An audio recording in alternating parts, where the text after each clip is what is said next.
నమస్కారం అండి. ముందుగా మాకు అండగా నిలిచిన అందరికీ ధన్యవాదాలు తెలుపుతున్నామండి. నేను డాక్టర్ ప్రియాంక ఫాదర్ని. నా పేరు వెంకటేష్ అండి. వాస్తవానికి మేము హైదరాబాద్ నుంచి హుటాహుటిని ఇక్కడికి రావడానికి కారణం ఏంటంటే అమ్మాయి పరిస్థితి క్రిటికల్గా ఉంది. మేము ఇప్పటి వరకు కంప్లైంట్ చేసింది, పర్సనల్గా కంప్లైంట్ చేసింది లేదు కాబట్టి కేసు ఏమైనా తప్పుదోవ పడుతుందో ఏమో, పోలీసు వాళ్ళు కరెక్ట్గా పని చేస్తారో లేదని కొన్ని అనుమానాలు ఉండేవి. అందుకొరకే ఇక్కడికి వచ్చాము వాస్తవ పరిస్థితులు ఏంటో తెలుసుకోవడానికి.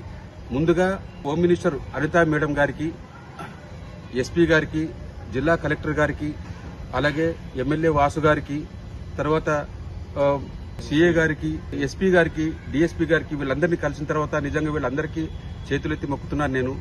ఇక్కడ మేము వచ్చిన తర్వాత మేము అనుకున్నది ఏంటి, ఇక్కడికి వచ్చిన తర్వాత ఏంటి అనేది మేము రియలైజ్ అయ్యాము. ముఖ్యంగా అనితా మేడం గారు మాటలని కొన్ని వక్రీకరించినట్టు, ఏదో ఒక ఛానల్ వక్రీకరించినట్టుగా మాకు తెలిసింది.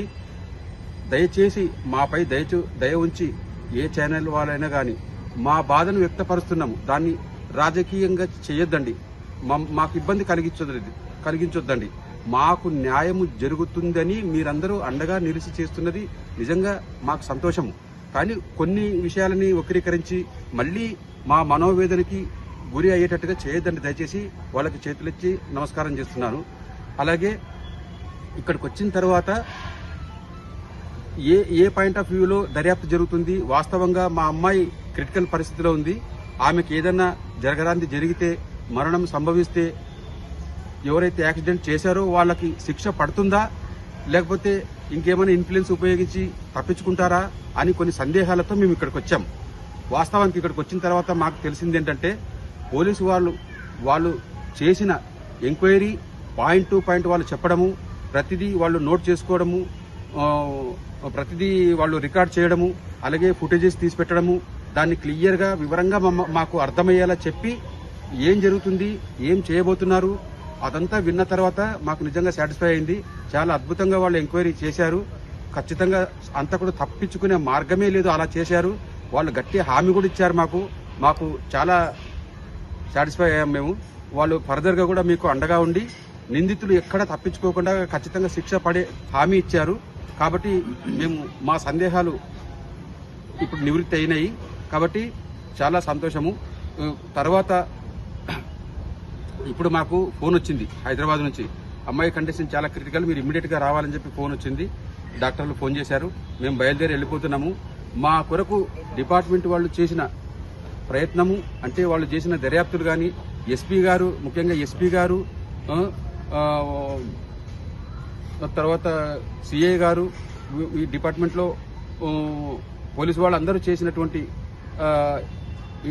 ఇన్వెస్టిగేషన్లు అవన్నీ చాలా చాలా క్లియర్గా ఉన్నాయి. మాకు ఎలాంటి సందేహం ఇప్పుడు లేదు. ఎందుకంటే మాకు సందేహంతో వచ్చాము యాక్చువల్గా. అది ఏమైనా మిస్యూజ్ అవుతుందేమో అనే ఉద్దేశంతోనే వచ్చాము యాక్చువల్గా. అక్కడ చావు బతుకుల మధ్య నా బిడ్డ కొట్టుమిట్టాడుతుంటే కూడా తర్వాత మిస్యూజ్ కాకూడదు, నిందితులు తప్పించుకోకూడదు అనే ఉద్దేశంతో ఇక్కడికి వచ్చాము. అనుమానాలతోటి ఇక్కడికి వచ్చిన తర్వాత మాకు క్లియర్గా మాకు అర్థమైంది. వాళ్ళు ప్రతిదీ మాకు ఎక్స్ప్లెయిన్ చేసి సెక్షన్లు ఎలా మారతాయి, వాళ్లకు శిక్ష పడడానికి వాళ్ళు ఏం చేస్తున్నారో అన్ని వివరించారు.